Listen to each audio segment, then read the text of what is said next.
ध्यायेत् शारदचन्द्रसुन्दरमुखम्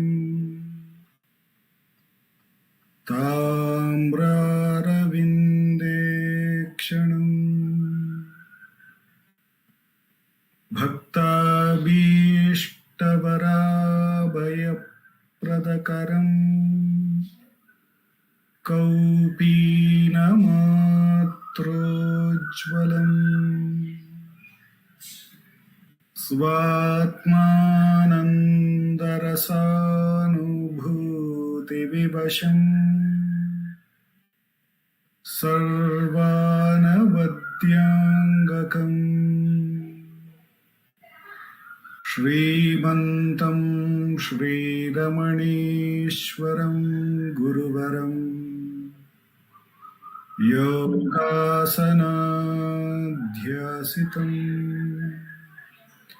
ध्यायेत् श्रीरमणीश्वरम् ध्यायेत् श्रीरमणीश्वरम् ध्यायेत् श्रीरमणीश्वरम्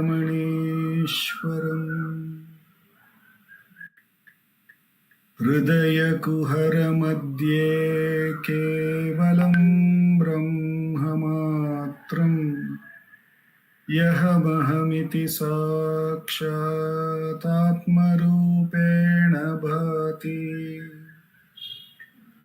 हृदि विषमनसा स्वं चिन्वतामच्युतव पवनचलनरोधात् आत्मनिष्ठो भवत्वम्। Namo Ramana. In this Friday Atma Vichara session, we usually read Bhagavan's Upadesham from the book Ramana Answers, Self-Enquiry 1900 to 1950, which is a compilation of all the questions put to Bhagavan on the subject matter of self-enquiry, Atma Vichara, between 1900 to 1950 by our founder president Sri A.R. Natarajan ji. And after reading this week's question and answer by Bhagavan and meditating upon it by his abundant grace, then we will have a 20 minutes practice of self-enquiry. Following that, our president Sarada Akka would be talking from Ramana Gita about self-enquiry. Ramana Gita is a compilation of again questions put to Bhagavan by various devotees and Bhagavan's answers for them by Ganapati Muni in the form of Sanskrit verses, and Akka would be contemplating about those verses. And finally, we will have the concluding prayers to Bhagavan. We have been looking at the question and answers put to Bhagavan between 1936 to 1950. This is the second section of this book. And we have reached the 120th question. So here, Bhagavan, the devotee asks, Hatha yogic practice are said to banish diseases effectively and are therefore advocated as necessary preliminaries to Gnana Yoga. So the question is, Hatha yogic practice are said to banish diseases effectively and are therefore advocated as necessary preliminaries to Gnana Yoga. To which Bhagavan replies, let those who advocate them use them. It has not been the experience here. All diseases would be effectively annihilated by continuous self-enquiry. And A.R. Natarajan ji highlights this. All diseases would be effectively annihilated by continuous self-enquiry. Here the question is about the practice of Hatha Yoga, and the preliminary reason the devotee says that he he or she wants to practice this Hatha Yoga is one, to banish or annihilate all diseases effectively, and second, he feels that he or she feels it's very much necessary to embark on the Gnana Marga. And Bhagavan says, whoever has advocated so, it may be true for them, but that has not been his experience. And he gives assurance here. He says that all diseases would be effectively annihilated by continuous self-enquiry. That means this is guaranteed. If we keep on practicing self-enquiry, not only that we will gain the self, he is also assuring all the disease would be effectively annihilated. Now, of all the disease, the first and the foremost disease that we have is that we feel that we are separate, we are an individual. And there are many things, and in that separation we see, after this I is born as a separate entity, you, he, she, others, everything come. And when these divisions are there, we are afraid of many possibilities. And the mind is always in a turmoil about it. And the mind, having limited itself to this body, feels that whatever happens to this body is effectively happening to it. And that is the biggest disease that we face day in and day out. As soon as we wake up, till we go to the sleep, this fear, this the looking out for the unknown and what could happen takes the center stage of our life. And this is not our experience, as we know, in this sleep, because there is no mind, there is no body, no world, there is nothing as a sense of separation. There is nothing making us feel we are separate from anything apart, because all we experience is that pure consciousness which is aware of the absence of everything. When we say everything from the perspective of the waking, we can say that we experience that there was nothing apart, that pure awareness alone is. So the self-enquiry is asking us to look at these two daily experience. Or if we go the third experience that we have, which is the dream, in that again the mind rises, again there the world, which is a dream world, and again there the sense of separateness wakes up with it. So there is something very much in this mind where it carries that seed of separateness. As soon as it is outward turned, which we call it as the Bahirmukha, it actually has this sense of separateness. And from that sense of separateness, it finds that everything is divided apart, and therefore it can face challenges from any quarters in that division. And therefore it is fear of losing what it possesses, and it is always in a turmoil. Whereas in the deep sleep, when there is no mind, and there is therefore no going out in anything, we find that though we are aware of the absence of the mind and the world and everything, there we don't have even the sense of separation there. We are as we are. So Bhagavan asks us in self-enquiry to diligently inquire whenever this sense of separateness rises in the form. How does it rise? It rises in the form of thoughts.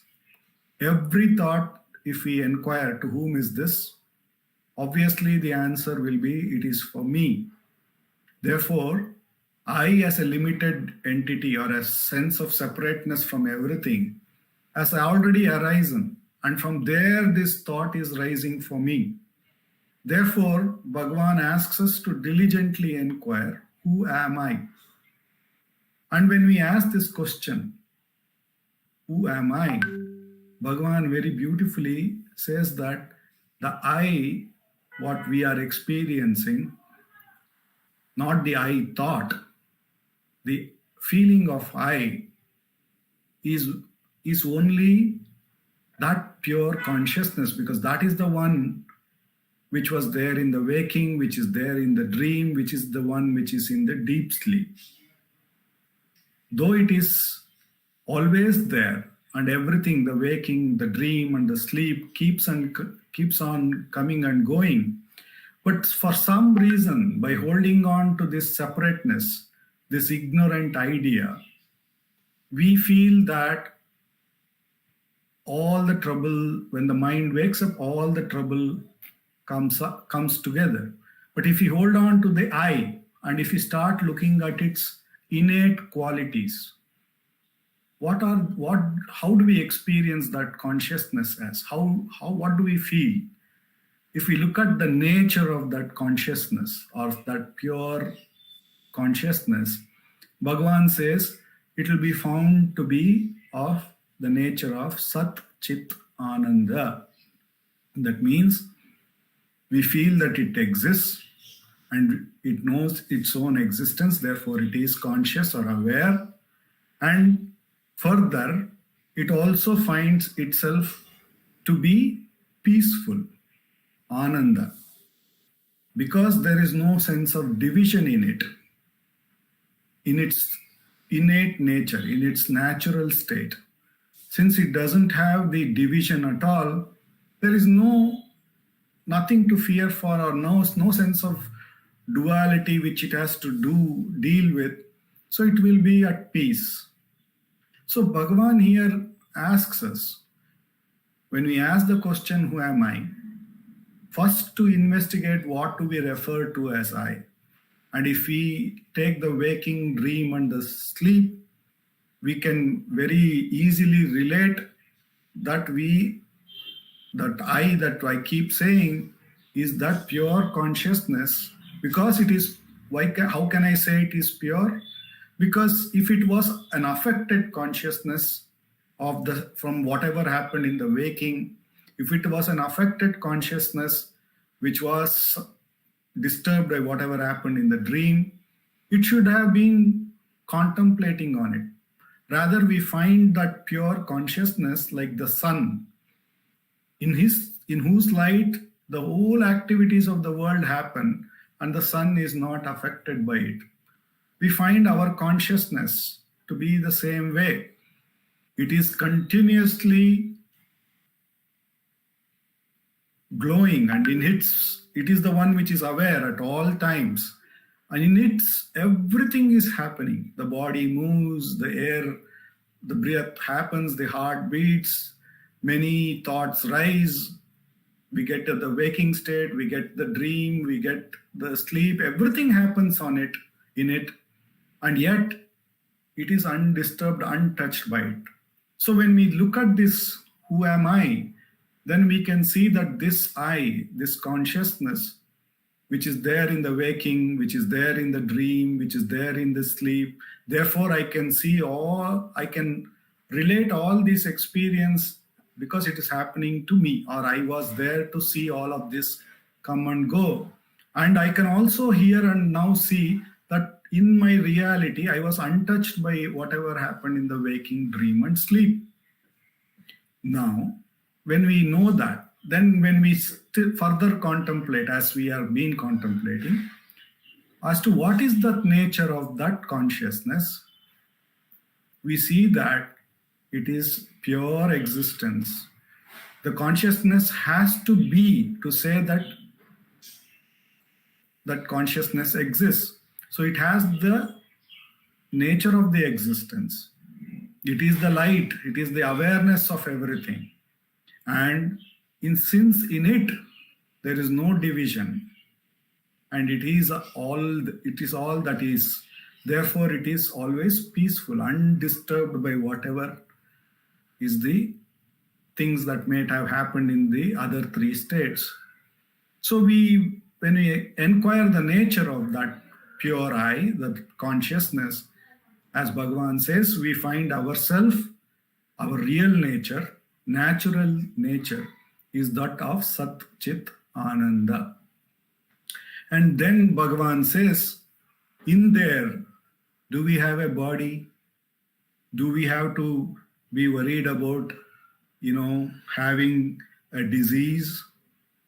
We will see that as and more we contemplate or remain in our natural state, all these troubles that we were thinking was all real of the body in the waking and that of the dream, we find that it is not existence, not at all there in the true self, in our innate nature. And by recognizing that, Bhagavan says all disease would be effectively annihilated. So when we more and more meditate, like how we meditate from morning till evening about the body and the world, and we have gained a lot of knowledge about it. So we are at ease with this identification that I am the body. Likewise, if we meditate about our own nature, that pure consciousness that we are more and more, and Bhagavan makes it so easy that every time a thought comes, which is what is for us the most troubling thing, that it doesn't seem to stop, he says that it is an opportunity rather than getting disturbed by it to inquire to whom is this? Who am I? So let innumerable thoughts come. It's an innumerable opportunity. But what we find is as we keep practicing, like how I come to know the natural qualities of the body, the world, the functioning of it, as I go back inquiring who am I, and getting back to my nature of pure being, that pure consciousness, I see that I am the most unaffected, ever-present truth, where there is no body. And Bhagavan says, we experience ourselves as a solid existence of consciousness, a solid mass, because existence is our nature. And therefore, we will experience ourselves as the most peaceful, unaffected consciousness, very solid. So in there is no fear of disease. And that is why self-enquiry, Bhagavan says, is very effective way of annihilating all diseases. Whereas in the Hatha Yoga, we take the body to be real, then we have to spend a lot of time to make it strong and everything, to become free of the disease and everything. And there is no guarantee. Whereas here, we have taken what is ever present. The body may drop away. We have no control over it. But of my own existence, my own awareness, that is what I am going to make the focus of my attention by the inquiry. And more I remain in my natural state, the more and more I start to recognize my nature as the solid existence, as the solid consciousness, which is always peaceful, no matter what is the external circumstances. And by constantly abiding in that natural state, Bhagavan says that effectively all diseases, the disease which may be psychological, emotional, body, everything will be annihilated, including the wrong ideas will be annihilated. One will find one's own natural state to be ever blissful, ever peaceful. The abundant grace of Bhagavan, with which alone we have come this most beautiful direct path, wherein with every thought, no matter whether the thought is good, bad, ugly, spiritual, we should know that it is only when we inquire to whom is this, the answer will be for me, and therefore the first and the foremost idea, wrong idea of division as arising. And we should therefore diligently inquire, says Bhagavan, who am I? And by putting this question, what do I really refer to as I? Or where from this thought arised from within me? When I trace it back to the source, the mind which was outward turned, which was in the pravritti marga, takes the nivritti marga, goes towards the source, and the more and more it starts to understand its nature, the nature of the pure I, or Bhagavan calls the mind which is outward turned is really the mind, the world and the life. The mind which is inward turned, and when it becomes peaceful, is the self. So it starts to get to know its natural state. And with the abundant grace of Bhagavan, with which alone we have come to this most direct path, no matter how many thoughts come for the next 20 minutes, let us diligently inquire to whom is this and recognize it is for me, and further inquire who am I, and try to and so go towards the source of the I thought, or what do I refer to as I. And when we go, even though we may repeatedly move away from it, with repeated practice, Bhagavan assures that the mind will gain enough strength to remain at the source. With his abundant grace, for the next 20 minutes, let us practice Atma Vichara.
Namo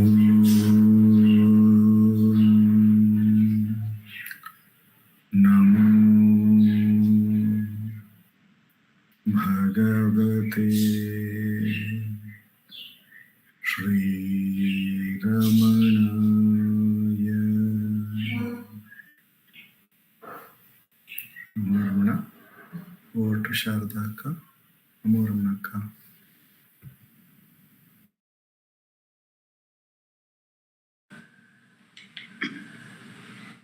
Namo Ramana. Prostrations to Ramana, shining is the self in all beings. By the immense grace of the self, manifest as Ramana. In this part of the satsang, we are meditating on verses from Ramana Gita. We are now on the chapter 12, which is about Shakti Vichara. Questions have been asked by Kapali. And the second question which was asked was, is the activity of God, the Shakti, is that eternal? And Bhagavan is saying that no doubt there is the Shakti, the power is there. Without the power, we will not be aware of anything. However, there is no difference between the ground and the power. So it's not a question of God is eternal and his activity is eternal. God is eternal and his Shakti is eternal. It is only Shakti. It is only the pure power of the self, which alone is. So he says here, he was telling us, we were on verse 22. In verse 22, Bhagavan says, Swarupamanyasapeksham naiva sarvatmakatvatah shaktim vrittim swarupam cha yayevam veda veda saham. So, Bhagavan says, Swarupam anyasa apeksham naiva sarvatmakatvatah. It is universal. The self is universal. The self is because there is nothing apart from it. Or you can say the self is not dependent on anything, says Bhagavan. See, we think that for the self to be manifest, it must have power. Bhagavan also says it is by the power of the self that it is manifest. However, the self is not dependent on its power because there is nothing apart from the self. All these concepts, the division of self and its power, Sat and Chit, is because of duality in which we exist. That's what Bhagavan explains over here, and he says, Shaktim vrittim swarupam cha yevam veda veda saha. The one who knows it to be both the ground and the moment alone knows. The one who knows both. If supposing somebody says it is only power, there is no existence, then without existence what will power do? Or there is only existence, there is no Shakti, then there is no consciousness. How will it be known? What is existent? How will it be known? So the one who knows both knows, alone knows. Then Bhagavan goes on to say, Vrittera tu sato, nana vrittera tu sato, nana bhavo na siddhyati, satta shakyati rikta chet, vritter naiva samudbhavah. We see multiplicity, this diversity in reality cannot exist without vritti. Vritti means movement, vritti means thought. It is only because of thought that diversity exists. So when there is no thought, when there is no movement, what is there? There is no diversity. If there is no diversity, where is the question of eternal activity? This is what Bhagavan is indicating over here. And he is saying that in the previous verse he has said that reality is not dependent on anything. Reality is not dependent on the movement. However, the movement cannot exist without the Sat, without the reality, Satta. Satta, without the Satta, the vritti cannot happen. Without existence, the movement cannot happen. So, of the two, the ground is powerful. This is the indication of Bhagavan. Ground is everything. The self is everything. The movement, yes, it is there. It is not denied. The movement is the power, it is the Shakti, it is the consciousness. In fact, Bhagavan says, without the movement, how would one know that? He is to say in a subsequent verse, but here he is talking about the supremacy of the ground. So, we need not worry. When we go into deep sleep, nothing exists. But there is nothing to worry. We are not at all worried that nothing exists. So that is the substratum. That is the stillness from which the vritti arises in dream, from which the vritti arises in waking. If we give so much of value to the movement, how much more valuable is the ground? So Bhagavan says, यदि कालेन भविता जगतः प्रलयो महान् अभेदेन स्वरूपेयं व्यापारो लीनवद्भवेत्. In course of time, when the pralaya happens, when all appearances dissolve into the being, when that Mahapralaya happens, then the activity subsides where? Into the self. So this is called Pralaya. But what happens daily in our deep sleep? That is also Pralaya only. All activities subside. Where do they subside? They subside into the self. So why should we worry about the activity? The implication is, we may say, yes, the Shakti is there, the Shakti is important, but what is the ground? And ultimately, when everything dissolves, where does it dissolve into? It dissolves into the one self.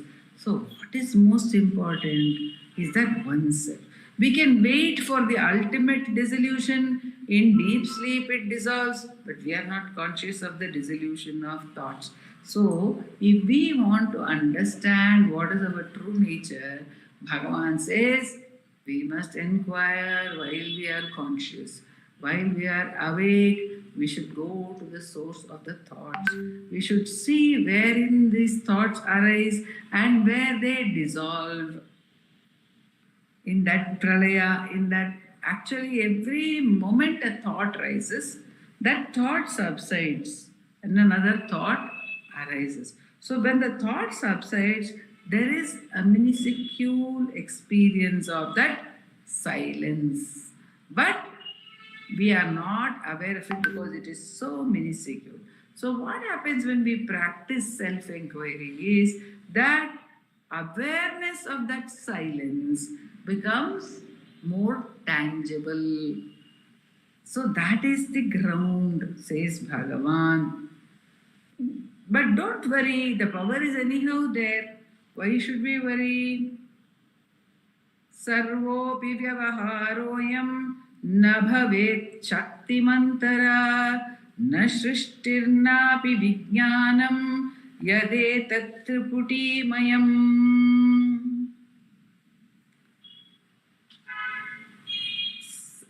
Sarvopi vyavaharoyam na bhavet shaktimantara. So when there is vyavahara, we can understand it is done by the Shakti, the great power. So the final state, the abidance. If there is movement, Bhagavan is saying that movement is on account of the great Shakti, the power of the self itself. Because in the earlier verse he has told us that the power is known by two names. It is known as ground and it is known as activity. The power is itself the ground. The power is itself the activity.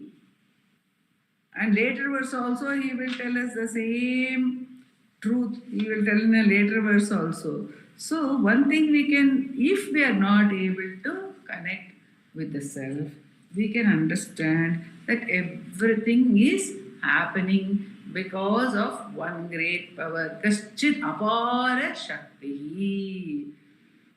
Sarvairnidhanam jagatohamascha vachya prabhu kaschit apara shakti. By this apara shakti, everything is happening.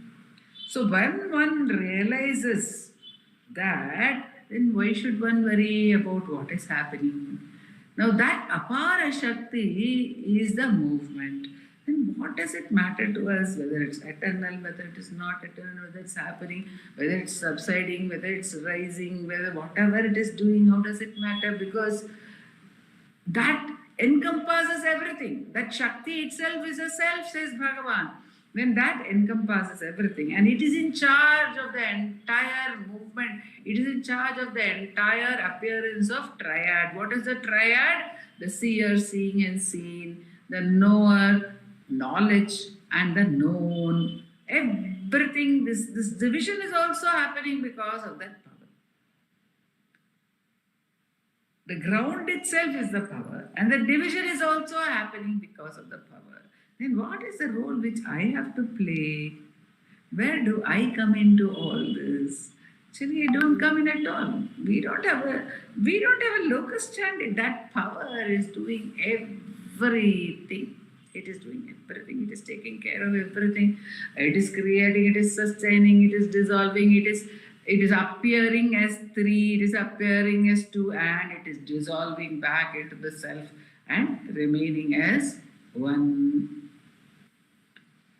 So Bhagavan says not to worry because it's the same thing only.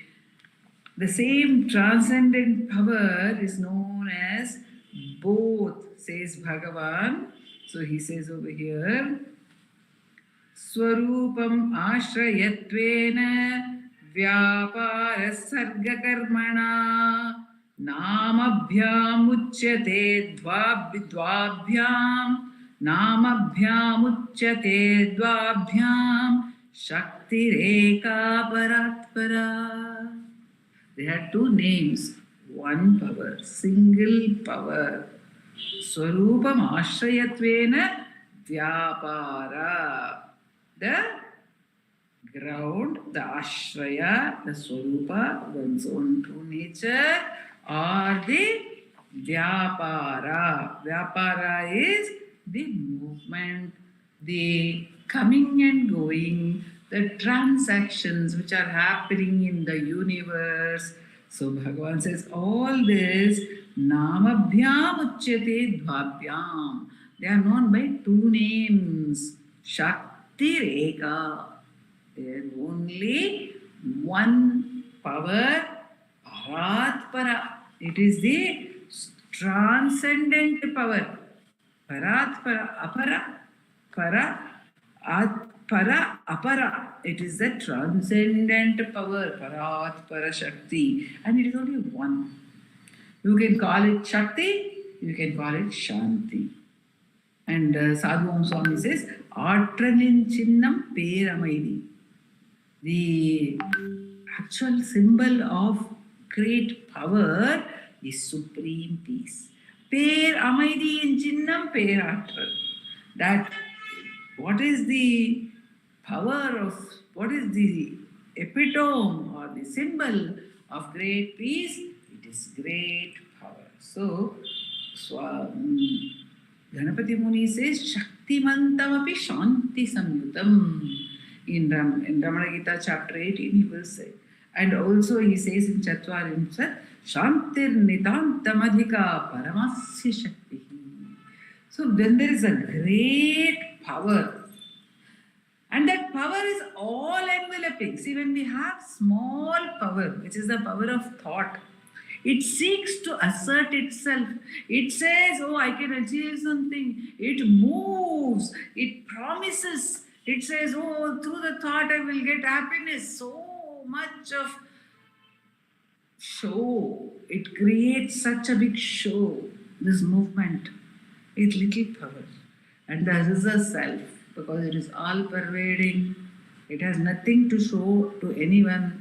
There is no one apart from it to show what a great power it is, what all it includes, the entire universes, any number of universes, any number of galaxies, any number of anything. And that immense, unimaginable power it is not bothered. Somebody can say it is there, somebody can say it is not there, because it is full. In Hindi there is a proverb, Adhu jal gagri chalukat jai. And in Tamil it says, Nirai kudam telambadu. The pot which is full does not make noise. It is just silent. It has nothing to express to anybody. It is just by itself. So it is only the same power. And then Bhagavan says, Lakshanam chalanam yesham shaktes tesham tadashrayah yatkinchit paramam vastu vaktavyam syam narashabha yatkinchit paramam vastu vaktavyam syam of the Supreme as the base is Bhagavan. He says, why is it that we talk about the Supreme as the Achala? This is the indication which Bhagavan is giving in this verse. Why is it that we talk of it as Achala? Why is it that we talk of it as the ground? Why don't we talk of it as the movement? Because most of the people think movement alone is real. People think that if some magic is shown, that is real. If something happens, Bhagavan gives the example of Kabir, when magic show was happening, it seems Kabir came out with a ball of thread and he just opened out the thread, the ball of thread which stood straight, just a thin thread, not even the rope trick.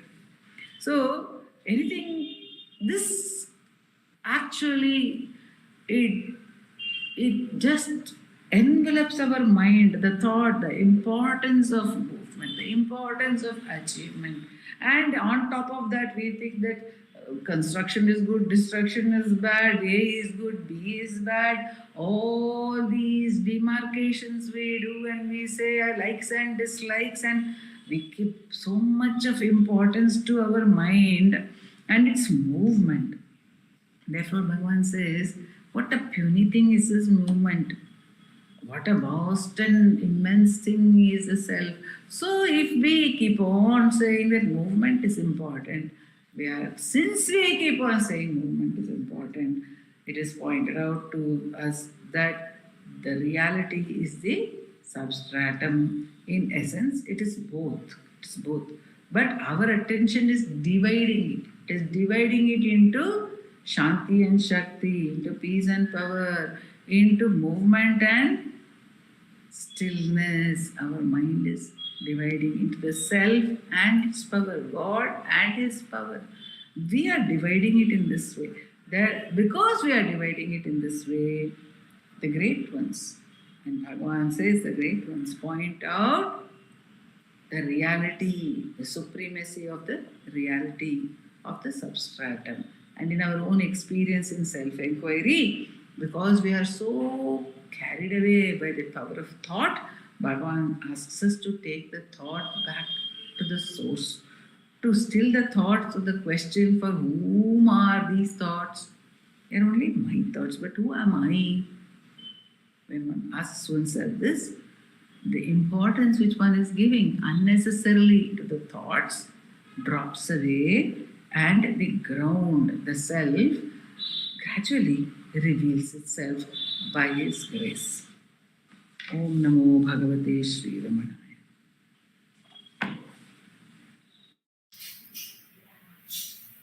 नमो रमण का अपार सच्चित सुखवारिराशि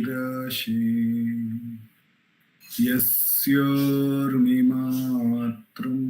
भुवनं समस्तं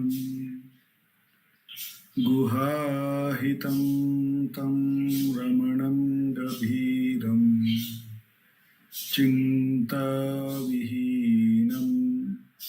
हृदि चिन्तयामि चिन्ताविहीनं हृदि चिन्तयामि